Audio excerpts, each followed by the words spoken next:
धर्मांतरण मामले ने हर किसी को हैरान परेशान कर दिया है। हर कोई सोचने को मजबूर हो चुका है कि क्या इस गेमिंग ऐप के जरिए उनके बच्चों को तो टारगेट नहीं किया जा रहा है। खास तौर पर माँ बाप परेशान है, लेकिन इस वक्त मेरी मौजूदगी जो है उसी थाने में मौजूद है, वहां पर जहां पर ये पूरा का पूरा मामला निकलकर सामने आया था, क्योंकि दो मामले सीधे तौर पर गाजियाबाद से निकलकर सामने आए थे, जहां पर दो नाबालिग बच्चों को टारगेट किया गया था। हालांकि दो आरोपी जिसकी तलाश में इस वक्त पुलिस जांच करती हुई नजर आ रही है। एक आरोपी को पहले ही गिरफ्तार कर लिया गया था, उसे 14 दिन की न्यायिक हिरासत में भेज दिया गया है। लेकिन दूसरा आरोपी जो कि बद्दो नाम का आरोपी बताया जा रहा है, जिसकी लास्ट लोकेशन जो है महाराष्ट्र से निकलकर सामने आई थी, लेकिन कहा यह जा रहा है कि जब यूपी पुलिस वहां पर पहुंची तो वहां से वो फरार हो गया था और ऐसे में उसकी लोकेशन जो है 400 किलोमीटर के आसपास हो सकती है और इसी वजह से कई टीमें जो है दबिश देती हुई नजर आ रही है। लेकिन इसके साथ ही एक बड़ा अपडेट आप तक ये पहुंचा दे कि रोज गाजियाबाद धर्मांतरण मामले को लेकर नए नए खुलासे होते हुए नजर आ रहे हैं। बद्दो नाम का ये आरोपी जो कि सीधे तौर पर कनेक्टेड नहीं था इन नाबालिग बच्चों से, लेकिन कहा यह जाता है कि जितने भी आयतें जो कि इन बच्चों को पढ़वाई गई थी वो सीधे तौर पर निर्देशित यहीं से किया जाता था। महाराष्ट्र से बताया जाता था कि कौन कौन से बच्चों को टारगेट किया जाता था, क्योंकि गेमिंग ऐप फोर्टनाइट के जरिए इन बच्चों को टारगेट किया जाता था। जीतने की उम्मीद को सीधे तौर पर ये लोग देखते थे कि जो जो बच्चे हार रहे हैं उन्हें टारगेट किया जाए और फिर उन्हें यह कहा जाता है कि ये देखिए कुछ आयतें आप पढ़ लीजिए और आयतें पढ़ने के बाद आप जीत हासिल कर लेंगे, और जानबूझकर उन बच्चों को उस गेम में जितवाया जाता था ताकि एक भरोसा कायम हो सके और उसी भरोसे का वो सीधे तौर पर फायदा उठाते थे और आगे चलकर उन बच्चों को ऐसे अपने जाल में फंसाते थे कि वो मजबूर हो जाते थे मस्जिद में जाने के लिए। और इसके साथ ही एक लोकल मौलवी का जो पूरा का पूरा कनेक्शन सामने आया है वो रहमान ही था, जिसकी गिरफ्तारी हो चुकी है, न्यायिक हिरासत में भेजा जा चुका है। वो जो कि उसी मस्जिद में पिछले 2 साल से काम किया करता था, लेकिन पिछले 2 महीने पहले ही उसे मस्जिद से हटा दिया गया था, क्योंकि उसकी गतिविधियों को लेकर कहा जा रहा है कि मस्जिद कमेटी को पहले से ही कुछ शक होने लग गया था। लेकिन इसके साथ ही ये पूरा का पूरा खेल जो कि पिछले 2 साल से चल रहा था, क्योंकि देश भर में 4 मामले सामने आ चुके हैं, लेकिन इसी गाजियाबाद से 2 मामले सामने आए।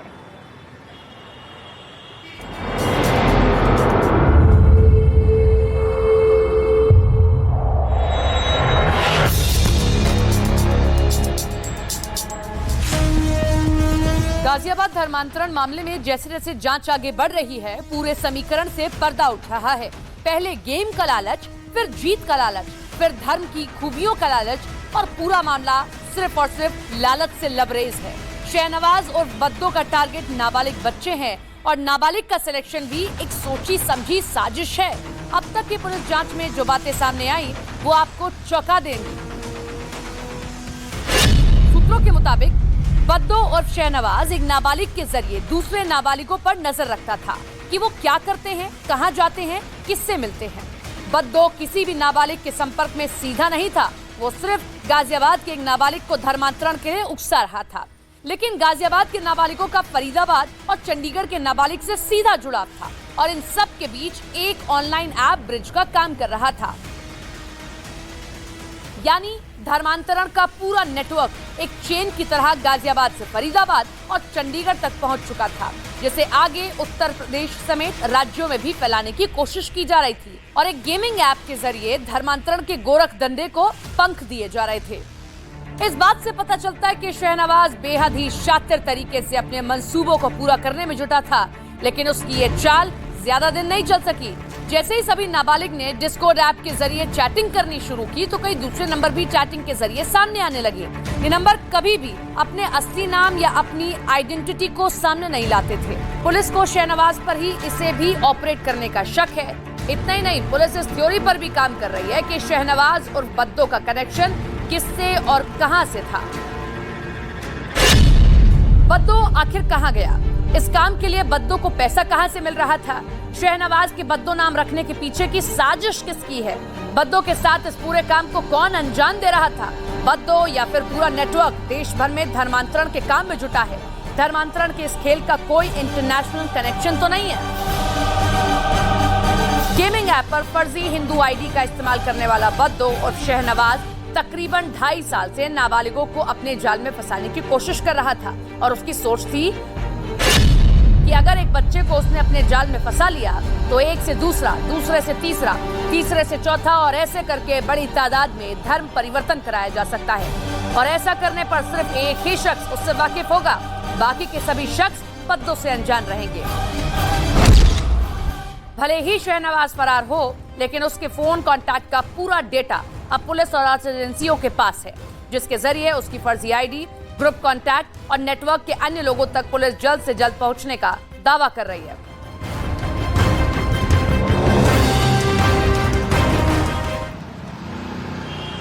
बिल्कुल, धर्मांतरण के कई मामले, कई खबरें आपने देखी होगी, लेकिन एक ये नया पैटर्न सामने आया है फोर्टनाइट गेम के जरिए, जिसकी लॉन्चिंग 2017 में होती है। हमारी की बेस्ड कंपनी है, लेकिन ज्यादा से ज्यादा बच्चे जो कि इसी गेम ऐप से जुड़े हुए थे, उन्हें टारगेट किया जाता है। मेरे सहयोगी दीपक बिष्ट हमारे साथ मौजूद है ग्राउंड जीरो पर, उन पर रुक कर लेते हैं। दीपक, देखिए, एक आरोपी की गिरफ्तारी हो चुकी है, लेकिन बद्दो नाम का ये शख्स, ये आरोपी जो कि इस पूरे खेल का सरगना बताया जा रहा है, मास्टरमाइंड बताया जा रहा है, हालांकि लोकेशन जो है थाने में मिलती है, लेकिन फरार हो जाता है।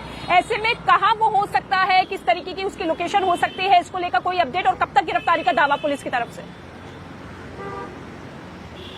देखिए, पुलिस का कहना है कि वो बद्दो के काफ़ी नज़दीक है। बद्दो यानी खान शहनवाज, जो बद्दो नाम का इस्तेमाल कर रहा था और मुंबई के महाराष्ट्र के मुंब्रा इलाके से वो गायब हुआ था। पुलिस का कहना है कि उसे कहीं ना कहीं कोई लॉजिस्टिक सपोर्ट कर रहा है, वो उसके गैंग के लोग भी हो सकते हैं, क्योंकि जब से वो गायब हुआ है उसके बाद से ही वो लगातार पुलिस के रडार पर तो है, लेकिन पुलिस के हत्थे नहीं चढ़ रहा। इसका मतलब ये साफ है कि कोई ना कोई उसे लॉजिस्टिक सपोर्ट यानी घर, गाड़ी, पैसा, ये सब कुछ मुहैया करा रहा है, और ये सब इसके नेटवर्क के ही तार जुड़े हो सकते हैं, क्योंकि जो इसको लगातार लॉजिस्टिक सपोर्ट कर रहे हैं। क्योंकि पुलिस का कहना है कि ये एक ऐसा शख्स है जिसकी गिरफ्तारी के बाद कई सारे ऐसे बड़े राज खुल सकते हैं, क्योंकि ये पूरे नेटवर्क के बारे में जानकारी दे सकता है, जो चाहे देश हो या विदेश हो, क्योंकि सीमा पार से पाकिस्तानी जो चैनल्स हैं, उनके जो यूट्यूबर्स हैं, उनके वीडियोस दिखाने का मकसद क्या था, ये सारी चीज़ें इसको बखूबी पता है, और इसी वजह से इसकी तलाश इस वक्त बहुत ज़रूरी है।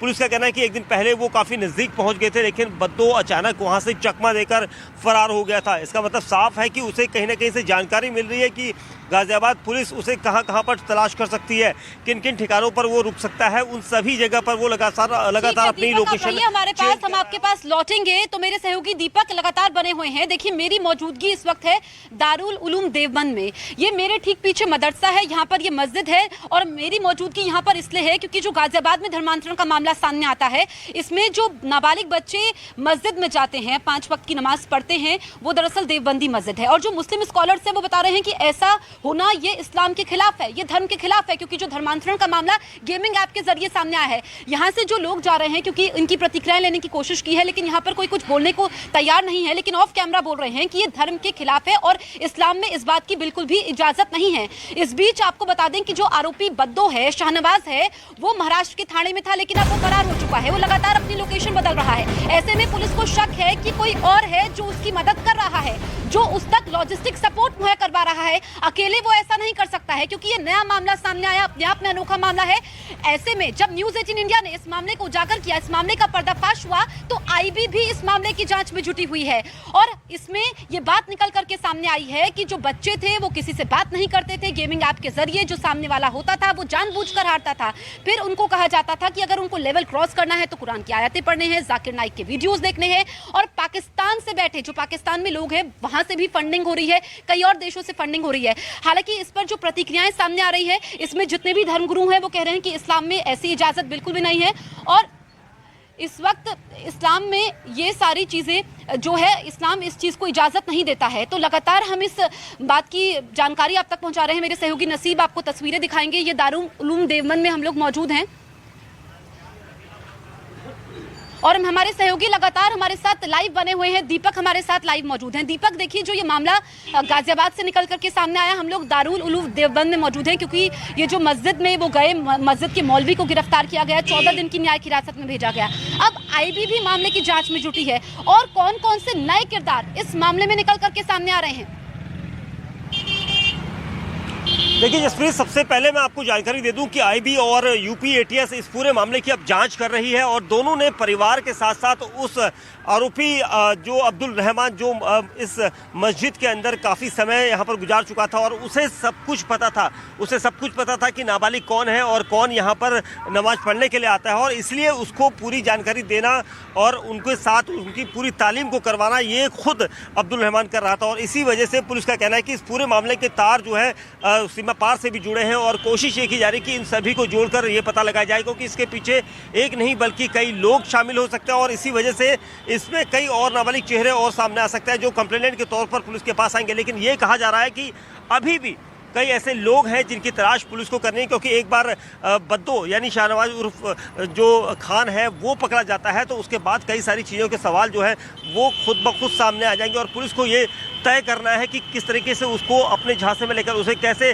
ट्रैप लगाकर पकड़ा जाए, क्योंकि वो मुंबई महाराष्ट्र के मुंब्रा से गायब हुआ था, उसके बाद गोवा की तरफ जाने की उसके लोकेशन मिली थी, लेकिन अभी भी उसकी तलाश ही पुलिस को कर रही है। लेकिन जब तक उसकी गिरफ्तारी नहीं होती है तब तक इस केस से जुड़े राज्य स्तर के साथ साथ केंद्रीय जांच एजेंसियां भी पूरी तरीके से सक्रिय होती हुई नजर आ रही है। हालांकि आईबी की टीम ने रहमान से पूछताछ की है, लेकिन इस वक्त एक बड़ी जानकारी, बड़ा अपडेट आप तक ये पहुंचा दे कि शाहनवाज उर्फ